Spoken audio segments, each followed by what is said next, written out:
Hi guys, welcome to Hope Channel. Welcome to The Identity. My name is Samuel Maangi and thank you for joining us. In our last episode, we got to discuss about youth in service and we got to learn pretty much a lot on how you can grow in service. Now today we're going to be discussing about modern youth. There's a lot that is happening that is challenging us, especially on religious grounds. In today's panel, we have Yvonne Alfreda. She's a professional musician. We also have Brian Otho, a student and also an entrepreneur. We also have Winnie Kilmuto. She's a student, and lastly we have Pastor Moses Joseph, a student pursuing PhD in theology. Please remember to join into this discussion through our social media platforms. On Facebook is The Identity. Get to watch some of these clips even behind the scenes on our Instagram page that is at The Identity 254. Join in. It's about time, guys. Welcome. Thank you. Now, is it true that there's a lot that is happening in society that is a challenge to the youth, or is it just a mentality? Pastor? I think there is a lot that is happening, especially now that the world has become smaller with technology. And so people who are in America are connected to Africa, people who are in Europe. And so we are really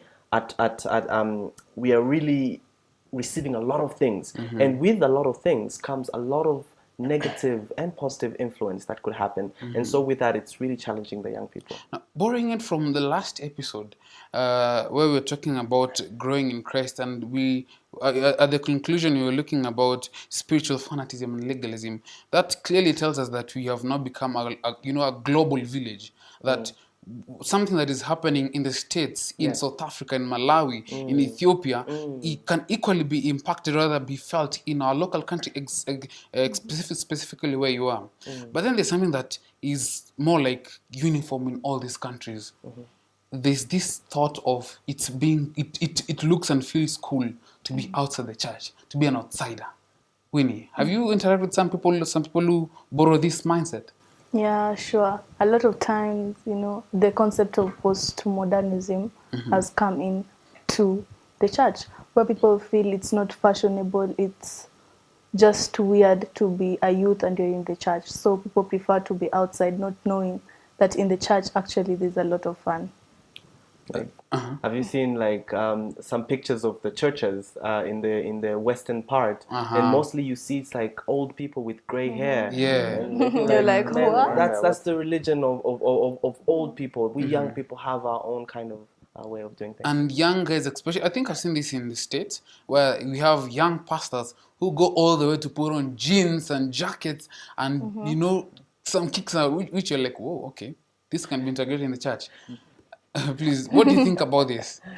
Truth is, people are trying to use all kinds of means and ways to try and attract the youth into the church, even if it means involving the worldly kind of living, so that you just get the youth to just in case they can come, let them just come the way they are. You allow them to dress the way they want so that they can stay in church. You allow them to do whatever they want in church so that they can stay in church, which is basically, because what I understand is when someone tells you, I'm going to church, and you're in the Western Plaza, like, what did you say, church? Church is for old people. So you find tiny little children whose grandparents decided to take from their mothers so that they can live their lives, and then they come to church with them, which is I think it's really sad. And I think to bring in, Brian, is that as much as we can see this in the West, also in our country, in Kenya, there's something about it, because you find few people who are really sucked up of about the gospel when they're young. But then somewhere in between 20s and 30s, something happens. Then they have, I want to call it a tragic revelation, a moment like, okay, now I need to go back to. Why is that so? It's because you see, everyone has a journey, right? And we are all, each and every day we are growing. And I can even borrow it from my personal experience. I was born a Christian. I enjoyed Christianity from a younger age, but then along the line, I decided, now, what have I really been living? I mean, what is this? Is it real? Is it who am I? Or is it something that has been imposed to you? Yeah, was it imposed to me? And that's when you realize that whatever was given to you was just to guide you. for your journey ahead. So that's where you find people doing various things, because they, especially from what Pastor said, today the world has become a very small village, right? So I can get information from anywhere. So when they see what other people are doing from different parts of the world, you try to integrate that to try and fit and see if whatever they're doing could be something that you can also buy. Yeah. You mentioned something about your experience, and I want to a little bit dig in deep. And you said that they got to a time where you more of pulled back and asked yourself, okay, what is this? What did that necessitate you, rather, to borrow from experience? Did that necessitate you to draw from the church and, have to deal with the world and what the world has to offer?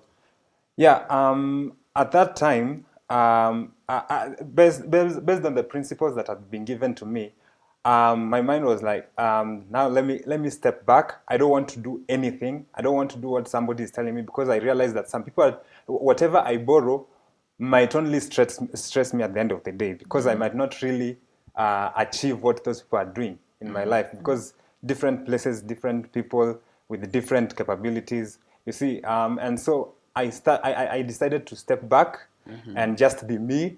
I even put religion aside and said, now let me just think it on my own, right? Like you could call me an atheist also, but in my journey I was like, where is all this leading me to? I mean, who am I? Who is Brian? You see? You took into the logical train. Yes. Let me bring in as a I think the challenge is we struggle to find an identity. Yes. And I keep saying that youth look for an identity, and when they feel like they can't belong, they run to somewhere else where they will belong. And because the world offers instant gratification, they run to the world. Compared to the slow, in church it's laid back and you have to take a moment at a time. Progressive gratification. Yeah. And something else. Oh, sorry.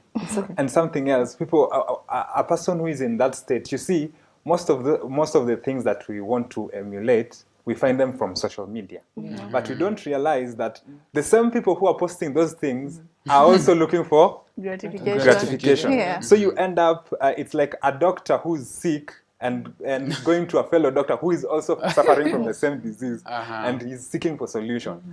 I mean, that's crazy. Actually, they say this, we are empty beings and we want to be fed. That's why actually Instagram has a feed for you to be fed for whatever you're looking for. Yeah. I was saying that he talked about the social media. It was part of what I wanted to say.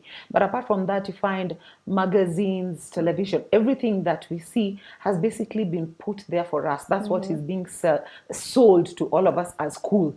So when someone grows up and they get to teenagehood, into youth, and they see this is what is being offered and this is what is termed as cool. That is why you find most people leave church, because church does not show cool.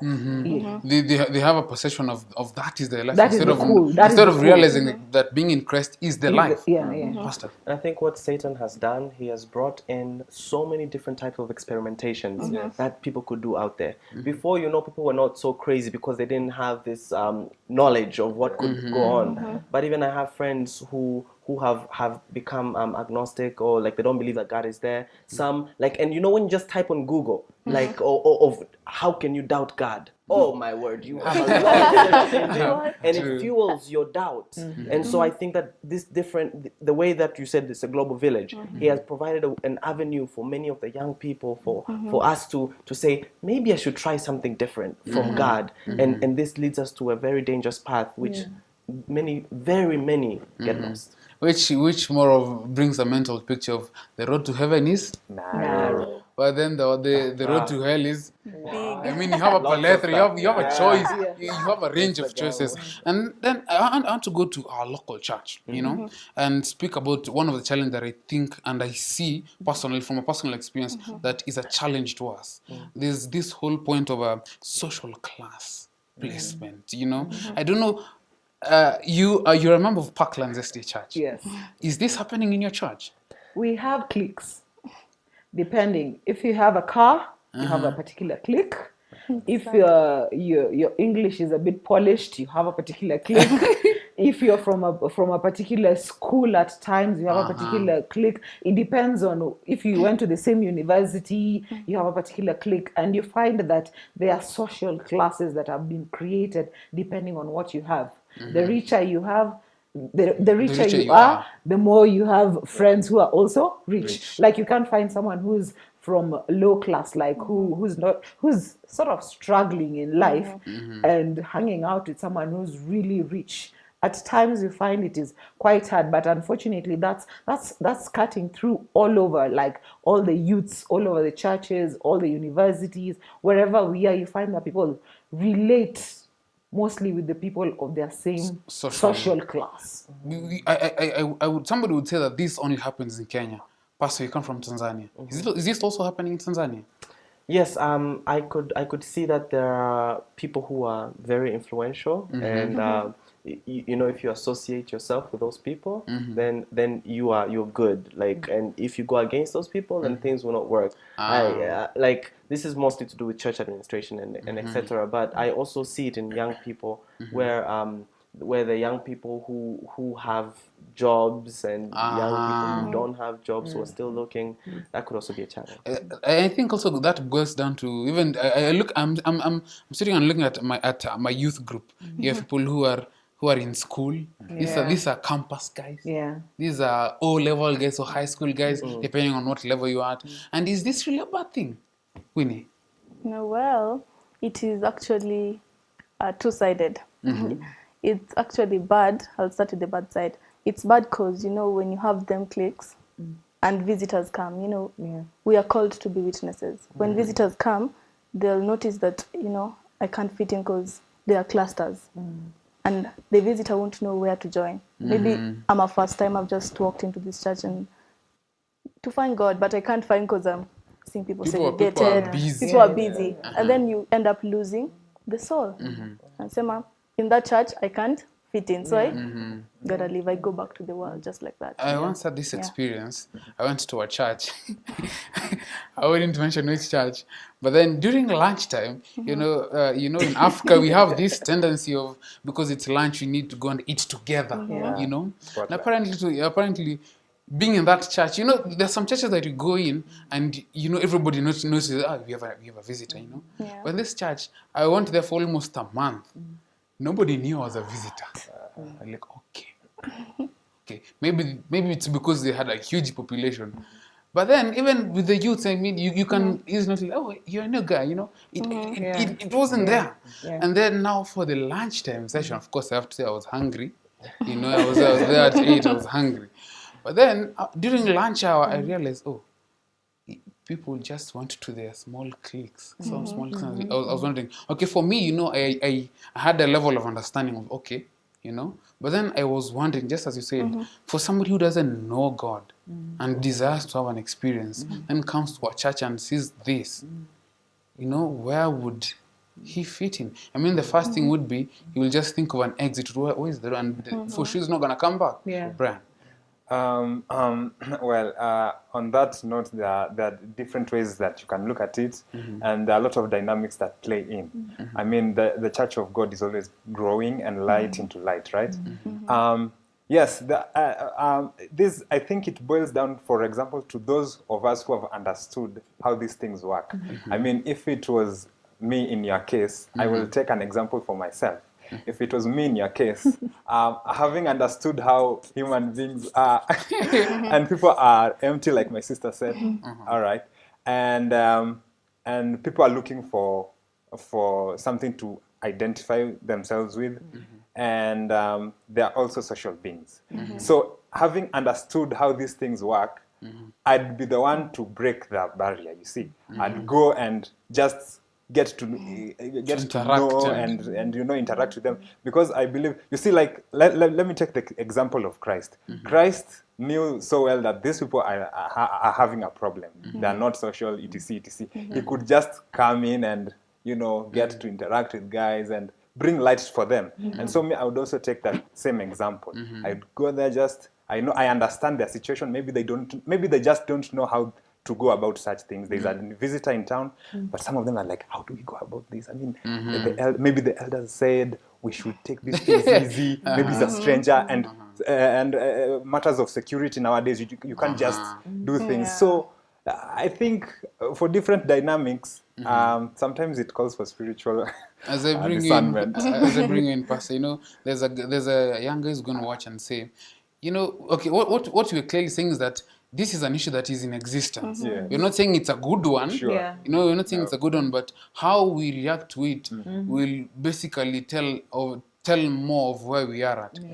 I strongly don't believe it's a good reason for a young guy to leave church. No. Pastor, please bring your insight. Yes, I think that it's a double-edged sword, in a sense that there is a part for a person to play, but let's think about not a youth in church, but someone who's just coming into church. Okay. Maybe you just invited your friend for a while, and they just happen to go to one of this church. Sometimes, as young people, we need to be able to survey our fellow young people who we see around and ensure that we bring them up, because you don't know how long the person has not been going to church, or maybe it's even their first time. They can't just take the initiative to go and now start talking to families and everything. We have to make sure that we show them Christ's love, and we don't treat them as though they're Christian, but we treat them because we're Christians.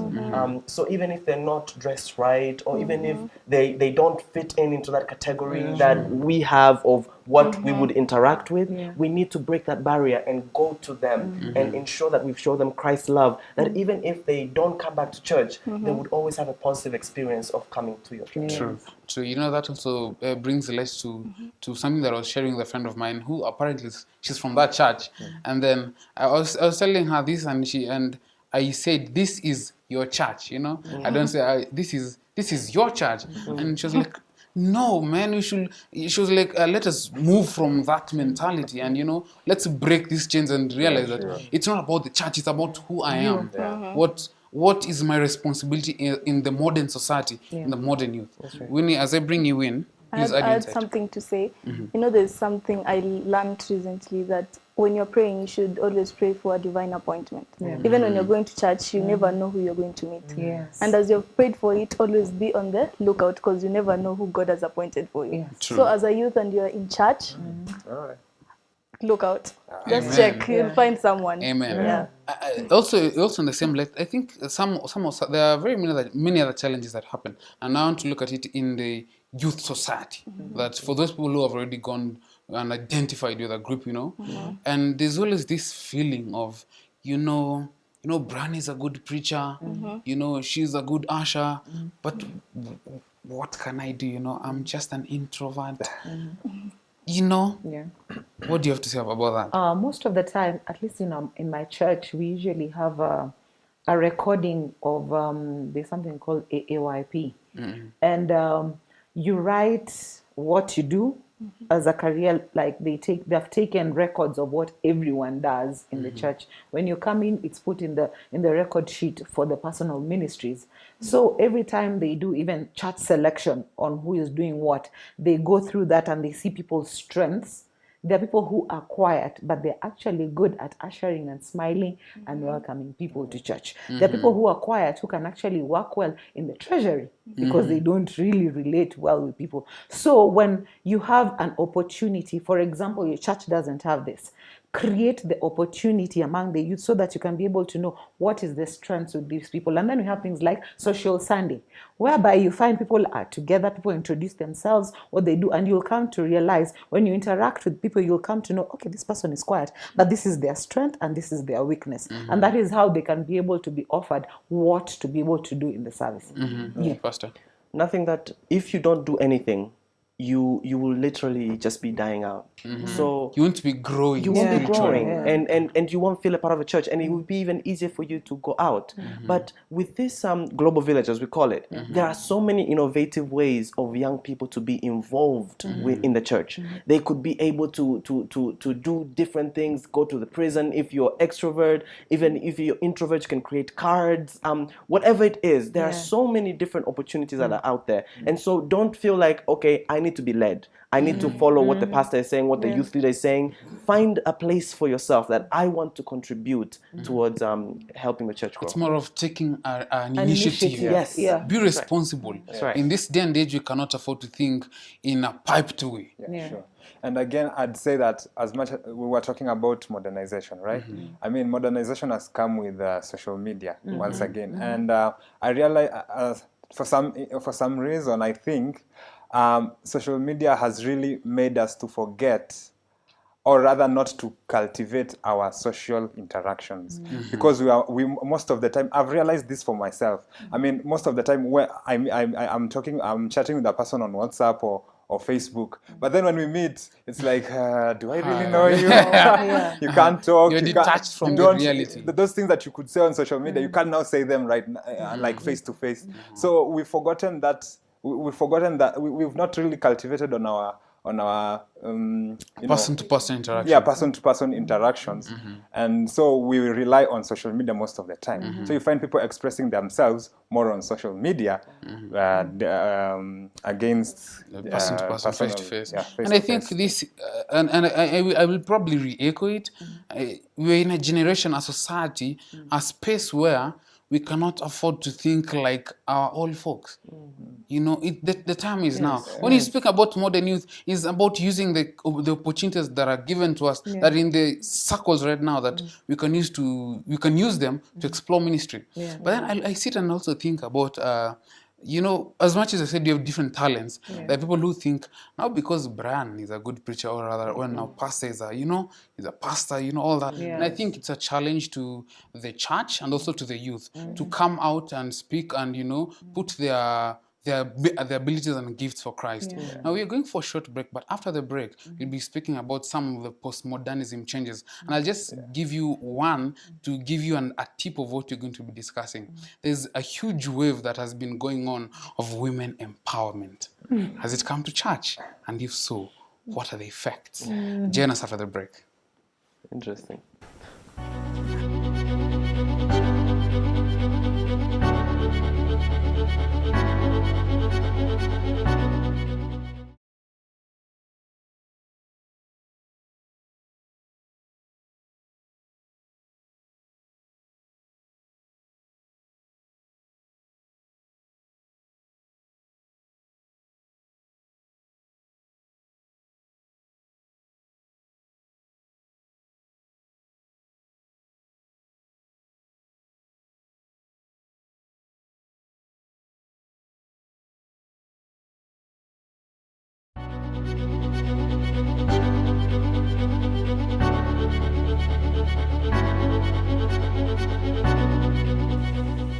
Thank you guys for joining us again. You're watching The Identity, and we do hope that you are being blessed. Now, we also hope that talent segment was a blessing to you guys. It's an encouragement for you guys to join into the conversation on our social media platforms. On Facebook is The Identity. Get to watch some of these clips and behind the scenes, which are really hilarious, on at The Identity 254. Now, before the break, I had alluded to women empowerment, which is a beautiful thing, isn't it? Ladies, isn't it? I like how amazing you guys are like, I see I just started off a choir. Somebody will ask, you know, we can portray women empowerment as a good thing, but is it all healthy? Brian? Women empowerment. Yeah. Women empowerment is healthy as long as please, as long as NB note NB, underline. as long as it's within limits that are okay with the society. What do you mean, man? Hey, bro. Yes. You see, there's that aspect of feminism. You see, and so most of the time people misapply the other. Okay, they like think feminism is women empowerment, and women empowerment is feminism. So along that line, you find that Probably I think it's about him that we should create that difference. What is women empowerment? Yes. What is feminism? Yes. Pastor, you want to come in? Well, I don't know if I should let the ladies comment on this first. Probably. Yes. What do you think, Winnie? Well, this is very interesting. I was just telling these guys the way my mentor is a feminist, but she empowers. and they were like, okay, now bring it. Yeah, they're like, bring it on. it. Uh-huh. You know, there are aspects I agree with and there are aspects I don't agree with. You know, empowerment is a positive word that I like using. Empowering is positive. You are enhancing someone's growth in life. And that's not something that is bad. When you're educating someone and you're motivating someone and you're empowering them to get to a higher level, it's not something bad, is it? No. Okay. Okay, What let is us speak femini- first, and I what- want to say what's, something. what's your understanding of women empowerment and feminism? Personally, I'll not lie. I think feminism most of the time is usually too extreme. It's all about I can do bad all by myself. It's me, myself, and I. As a woman, Got I don't this. need a man. Please. Empowerment is more of giving the woman or the girl child. Hey, finally, we've mentioned this in the show. Girl child, giving them the opportunities of life, food, shelter, clothing, education, career opportunities. That is empowering them to be able to do the things that they need to do. But when it gets to a point, let me not continue because I'll start eating. But that's my understanding. You asked what's my understanding. Okay. That's my understanding. Faster, All jump right. in. I was letting them speak first because I wanted to also comment something that we have to also trace where did women empowerment come from and where did feminism come from. Now, even though I have to make a disclaimer that there are some aspects, many aspects of feminism that I strongly disagree with, there are some good aspects, which one of them comes along with women empowerment. This is one of the aspects that feminism movement was driving. Now, as you said, there is some extremism to it where it says, you know what, I can do it all by myself. I don't need anyone else. We actually don't need you. But I think that there are some principles that were derived from the feminism movement. Until now, we talk about women empowerment. Like, I mean, I don't know who will trace women empowerment. I know we'll go back and we'll trace Jesus himself. That's why I wanted to talk about what Brian said. And I wanted to put it that it's not just about what the culture, but it's also what the Bible. Let's look at the example of Jesus and how he uplifted women. Amen, amen. And follow that. Yeah.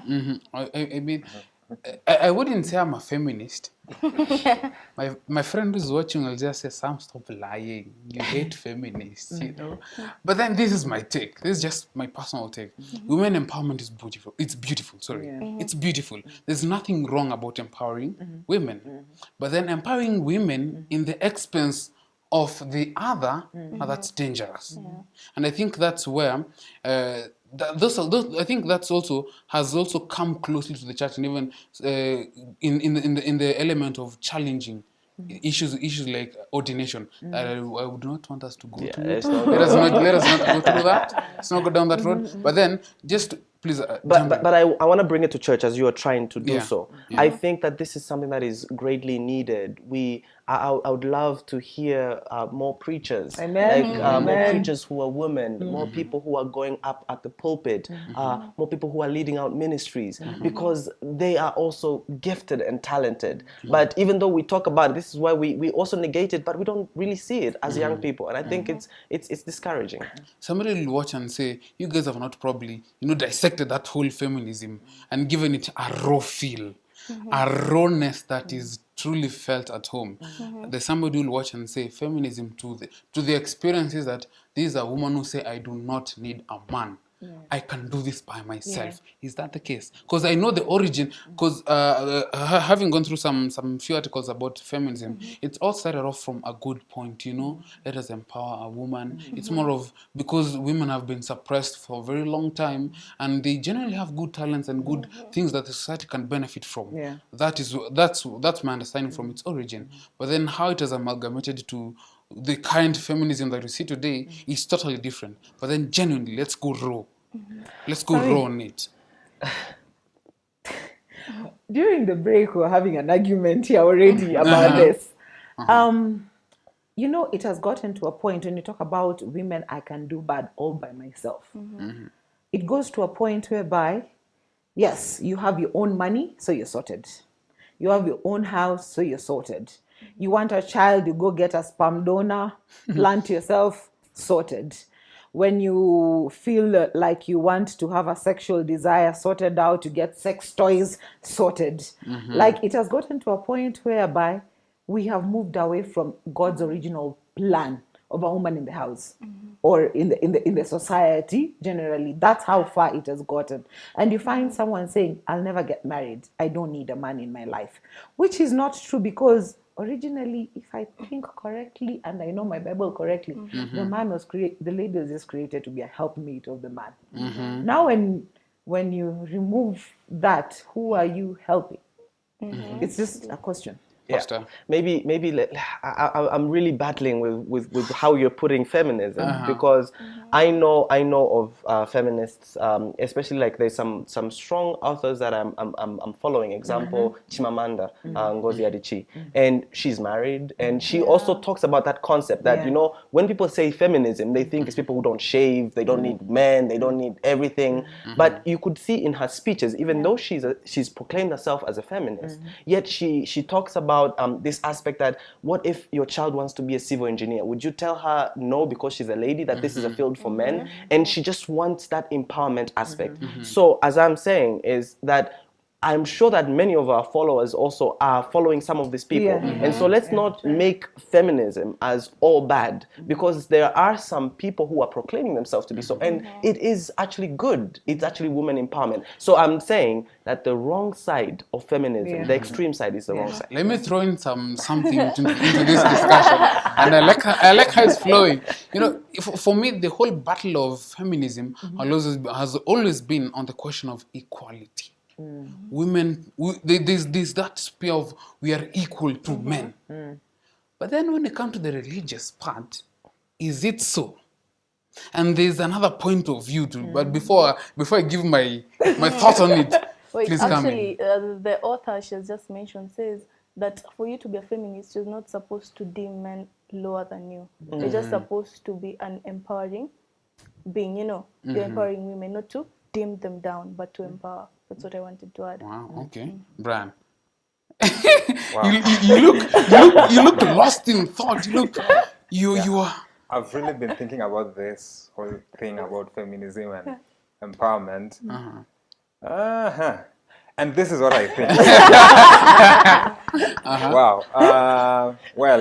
Everything in this world, I've learned that everything begins from a very humble state, and everything is geared towards to help humanity and make people live better and improve the state of things.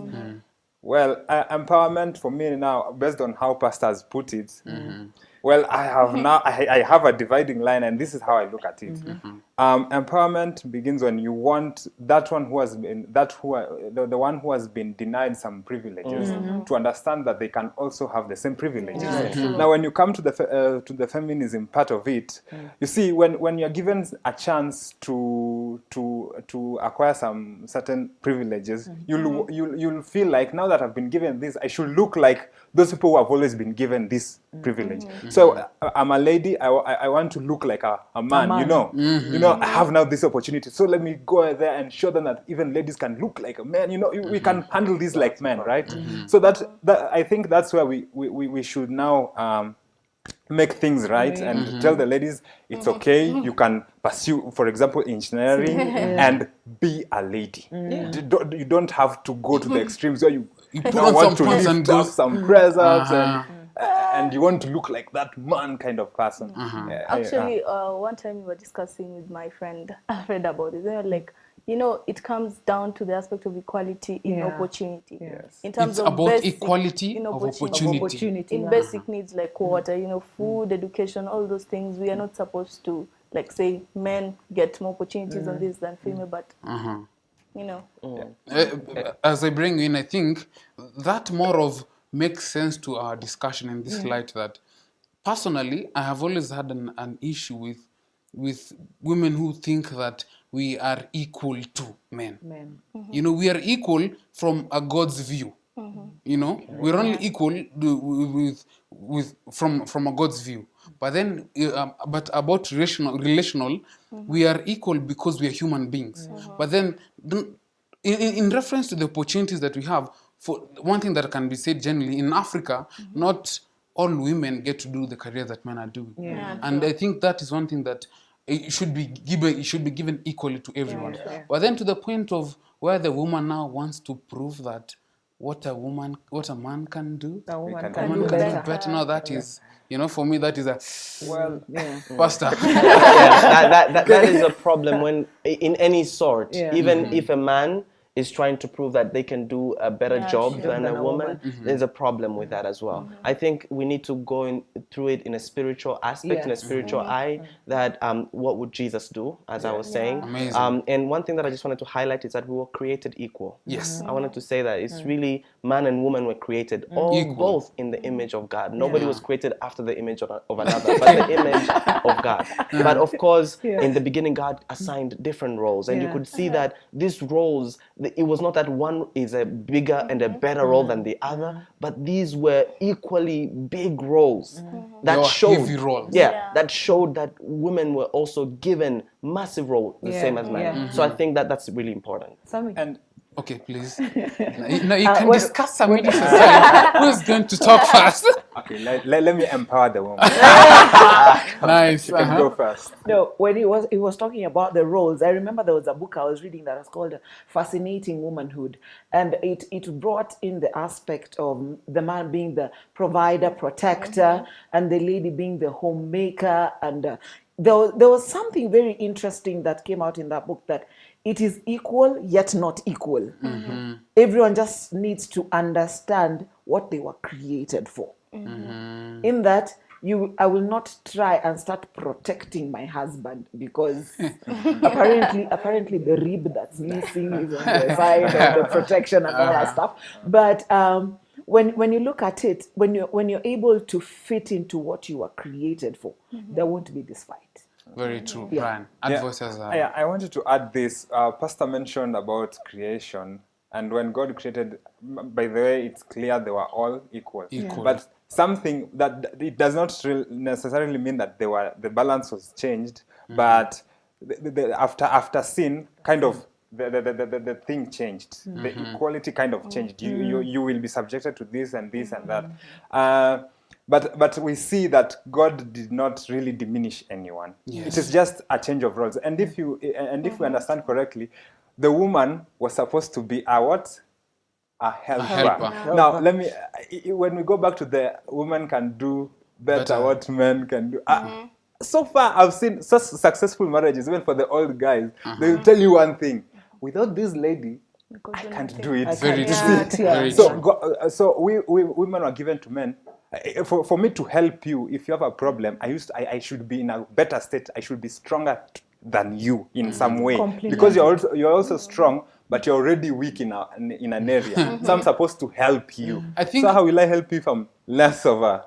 I think what we can say, what a man can do, no woman can do. What a woman can do, no man can do. Because they are all made with different roles, and all these roles are meant to complement each other. each other. Actually, the aspect of submitting one to another. Yeah. If you submit one to another, you'll complement each other. Yeah. Most important. And just adding to this trend of thought is that even if a man does what a woman does, they will not do it the same way that the woman will do. Yeah. Exactly. It's not saying that a man cannot do what a woman can do, but They wouldn't do it like. they won't do it like. With So the we have all efficiency been that they- blessed. We've all been blessed with different gifts, as we say. We are all a part of a society, and it's a society of God, and God has blessed us with different gifts, men and women, and we need to respect each other. Let's not compare and compete. Yeah. Let's complement and right. let's grow together. And this and this analogy also, because we have spoken about it in a fair view, general view, but then this thought of women empowerment and the thought of feminism has equally hit the church really hard. And let's localize this knowledge and let's realize that we are all made in the image of God and we all have a purpose to serve. So let us not bring this comparison in church. Instead, let's complement each other and let us all work to the glory of God. One other challenge that is really affecting the modern youth right now is this thought that the church is too wicked. Now for that reason, I'd rather stay at home, tune into Hope channel or whatever channel that you subscribe to, watch some lessons, pray, and you're good with the guy upstairs. All right. It's laziness. The guy upstairs. Brad. Yes. Bring it. I really relate with that, because when I was in my quest to seek, that was something I did. And there was this time, it was on a Sabbath, and my aunt was like, hey, are we going to church? And I'm like, hey, I'm coming. You'll see me there in a few.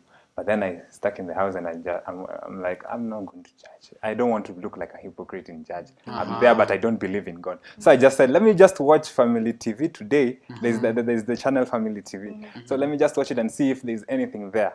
And I want to believe that God is in the business of saving man, right? Yeah. And it doesn't matter what situation you are in, he'll always be there. He will always be there to save you even from that. So I was there and I was watching this TV, and the message that was there really changed my thought process from that time. From that time, it like paved a way for me for whatever I was going to face through. So it necessarily isn't that bad. It isn't that bad if you look at it from the positive side of view. But on the negative side, I couldn't ask questions because there was a question I had, and I really wanted somebody to answer me that time, as the person was giving the word on TV, and I couldn't ask. So when you don't go to church and you don't meet other people, you can't share and you can't ask questions, it becomes a challenge because you'll be yourself, and you cannot guarantee yourself that you will remember the same question and ask it when you leave. We're all destined for the same place, which is heaven, right? Yes. And I think that when you take an analogy that the church is like a hospital of sinners, you don't say that there's too many sick people in the hospital, I don't want to go there. You know, when you recognize that you're sick, you know you need to be in the hospital. And when you're in hospital, you don't go like, okay, my hand has a problem, but man, this guy is paralyzed, you know, like he's worse. Let me go. Or you don't compare each other. And we go back to the previous episode of hypocrisy. So basically, I'm thinking that nobody should have that excuse. We all need to be in church because this is a hospital where people can get better, and not just get better for the world, but get better for eternity. We'll never get perfect. So let's recognize each other and complement each other. One thing, okay, please add. And someone at that state is not stable to just keep watching. You know, the devil knows, and he's targeting our minds. And now that he knows, he cannot just come and take Alfreda's mind out, because you know the frontal lobe is your seat of reasoning, your seat of choice, your seat of judgment. And he knows, because Alfreda, I'll just check her, man, stay home, watch your channel. But then when you're watching that, he'll just tell you, Alfreda, You're There's- bad. I mean, this You're thing bad. is so boring. Get a I mean, you movie. can There's a always tune to movie. something else. Get a movie. Yeah, then your brain shifts, and then you concentrate on other things that are not godly. Yeah. And also, one thing that should come out clearly in this discussion is that a church, there's nothing wrong with the church. It's the people who are in it. You know, the church it's God's church. I mean, it's not my church. It's not my mama's church. There's no I can claim ownership to it. It's God's church. Yeah. The problem is the people. So the people are going to church to get sorted. Yeah. You know, we have all gone to the doctor.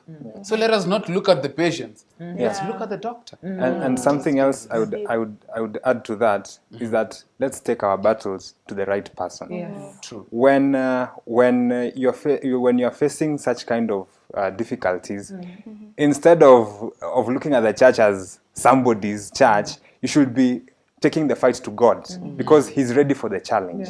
Yeah, He's ready for the challenges, and I call it God on trial. You know, you should be like. Are you speaking from a personal experience? And if so, please bring it. Yes. I'm speaking from personal experience, because I always that it's my guiding principle ever since I was young, that if I have a problem with somebody, I don't go to other people or I don't bring other people into it. I take it to the person directly, even when I didn't know God. That is, so you can imagine what I used to do. But that's besides the point. So this time you take it to God, like, God, you up there, you having 10,000s of angels. I mean, you're enjoying up there, right? Okay, but I know you're not enjoying because right now I'm not going to church because of you. Take it to God. Let it be personal. Have an engagement with God. God, this is your church. This is your Bible. It says this, but I'm not seeing it happening. So God, please talk to me. And if you don't talk to me, I'm not leaving this place. So be real with your God. I'm not leaving this place. I'm not leaving this place. And pray for the Yes. church. Yes. I have friends in some churches which I volunteer pastoring as I'm teaching, and I know that they're struggling with alcohol. I know that they're struggling with partying. I know all these things, and they're still in church. They're still involved in some choirs. And I know some young people are like, what? I was just with the person in the club. Why would I go to church with the same person and he's singing at the front? Why don't you pray for them? Pray for them and ask the Lord to provide an avenue for you to be able to minister to them. Because you're all sick and you need better. And look at the doctor who is Jesus. As we come to a close, there was also this another analogy that affects the modern youth, and I want to bring this to you, Yvonne, because you've been, yes, amen, I agree to that. But I want to bring this to you. You know, some of us, the youth specifically, always come to church looking for solutions. But then sometimes you come to church and you seem not to find solutions. Isn't that a good exit route, or it's not? It's not. Truth be told, I did exit, but it is not, because when I came back, I found that the answers were in the church. It is not in a person, it is in a message preached, it's in a song sung, it is in a child who comes and just tells you, I love you, out of nowhere, and you're feeling, wait a minute, this is seeing the kingdom of God and the children. The exit route, you might leave and leave for good. But when you stay inside, you'll get your answers inside. When you stay inside, you'll get your answer inside. I mean, there's no other way to speak about the challenges that are affecting the youth. I mean, we could go on and on and on, but then it's really a call for us. There's a lot that is shaking us as the youth right now. But then I would echo what has been coming out strongly in this discussion, is that going outside is not a solution. Stay in, stay put, for the hour is going to come.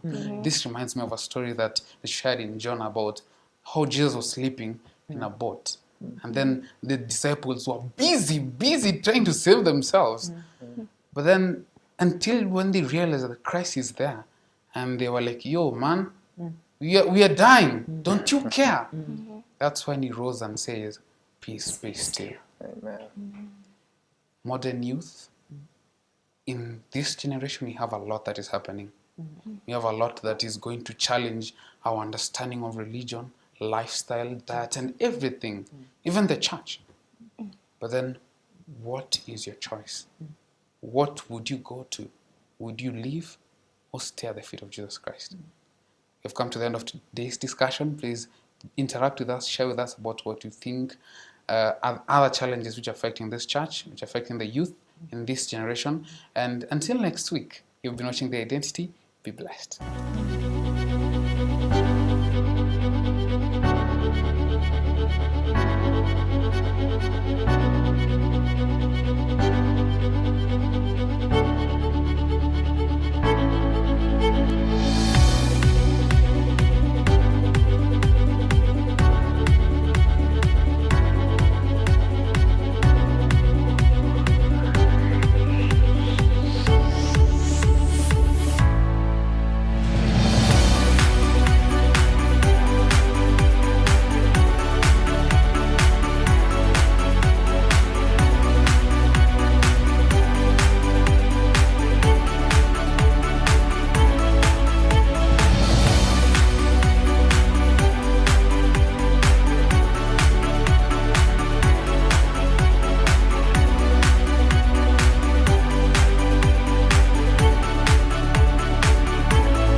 ancient story.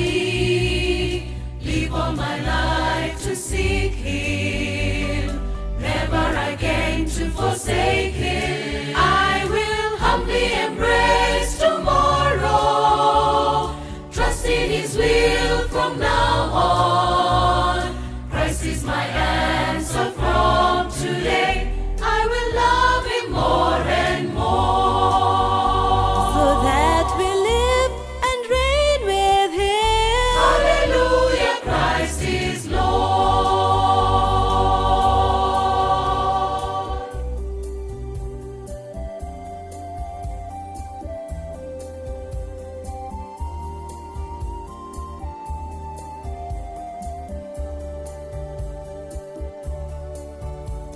When Christ descends from the clouds with myriads of angels there, All who rested in Christ shall be taken. What a great reunion there! Oh grave, where is your victory? Oh death, where is your sting? For my Jesus already died and rose for me. I will sing of my Father's glory, sing of the ancient story. Live all my life to seek Him, never again to forsake Him. I will humbly embrace tomorrow, trust in His will from now on. Christ is my answer from today. I will love Him more and more. I will sing of my Father's glory, sing of the ancient story. Live all my life to seek Him, never again to forsake Him.